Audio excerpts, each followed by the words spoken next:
તો સુરતમાં હોટલ રેસ્ટોરન્ટમાં પાલિકાની સઘન તપાસ તો ખાણીપીણીની 108 સંસ્થાઓને પાલિકાની નોટિસ ખાદ્ય ચીજ વસ્તુઓ સામે આરોગ્ય વિભાગની લાલ આંખ તો સુરતમાં ખાદ્ય પદાર્થોના સેમ્પલિંગની કાર્યવાહી તો ખાદ્ય જથ્થાનો સ્થળ પર જ નાશ કરાયો તો નિયમોના ભંગ કરનાર સામે દંડની કાર્યવાહી તો નિયમોના ભંગ કરનાર સામે દંડની કાર્યવાહી કરાઈ છે। પાલિકાએ લાખો રૂપિયાનો દંડ વસૂલ્યો છે। હોટલ રેસ્ટોરન્ટમાં આરોગ્ય વિભાગના દરોડા તો ખાદ્ય વસ્તુઓ વેચનાર વેપારીઓમાં ફફડાટ ફેલાયો છે। સુરતમાં ખાદ્ય સુરક્ષાને લઈને પાલિકાનું મેગા ચેકિંગ।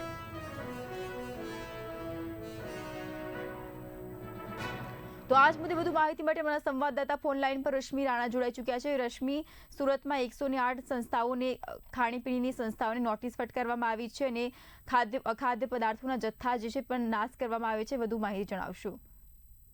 જે પ્રકારે સુરત શહેરની અંદર હાલ અત્યારે તહેવારો જે ચાલી રહ્યા છે તેને લઈને તેમજ શીતલ રેસ્ટોરન્ટની ઘટના બાદ સુરતમાં આરોગ્ય તંત્ર જે છે તે એક્શન મોડમાં આવ્યું છે અને સુરતમાં ઠેર ઠેર જે હોટલ રેસ્ટોરન્ટ જે છે તેની સઘન તપાસ હાથ ધરવામાં આવી હતી। જેમાં મહત્વની વાત એ છે કે જે ખાણીપીણીના જે સ્ટોલો તે પર 108 જેટલી સંસ્થાઓને જે આરોગ્ય તંત્ર દ્વારા નોટિસ ફટકારવામાં આવેલી છે। અખાદ્ય વસ્તુઓ સામે આરોગ્ય વિભાગ દ્વારા લાલ આંખ કરવામાં આવી છે અને સુરતમાં ખાદ્ય પદાર્થોના સેમ્પલિંગની પણ કાર્યવાહી કરવામાં આવેલી છે। તો મહત્વની વાત એ છે કે અખાદ્ય જથ્થાનો સ્થળ પર જ નાશ કરવામાં આવ્યો હતો। તો નિયમોનો ભંગ કરનાર જે કેટલાક રેસ્ટોરન્ટ અને હોટલના જે માલિકો છે તેમની સામે દંડની કાર્યવાહી પણ કરવામાં આવી હતી। પાલિકાએ લાખો રૂપિયાનો દંડ વસૂલ્યો હતો।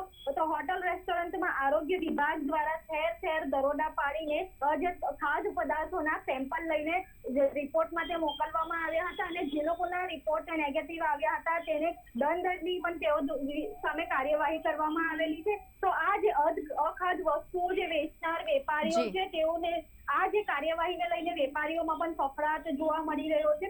તો જે આ ખાદ્ય સુરક્ષાને લઈને જે આરોગ્ય મંત્રી દ્વારા ટકોર કરવામાં આવી હતી ત્યારબાદ પાલિકા તંત્ર એક્શન મોડમાં આવ્યું હતું અને ઠેર ઠેર રેસ્ટોરન્ટ અને હોટલોમાં ચેકિંગ હાથ ધરવામાં આવી હતી। જી રશ્મિ, માહિતી સાથે જોડાવા બદલ આપનો આભાર। ખાદ્ય વસ્તુ વેચનાર વેપારીઓમાં ફફડાટ વ્યાપી છે। સુરતમાં ખાદ્ય સુરક્ષાને લઈને પાલિકાનું મેગા ચેકિંગ 108 સંસ્થાઓને નોટિસ ફટકારાઈ છે। તો સુરતમાં હોટલ રેસ્ટોરન્ટમાં પાલિકાની સઘન તપાસ।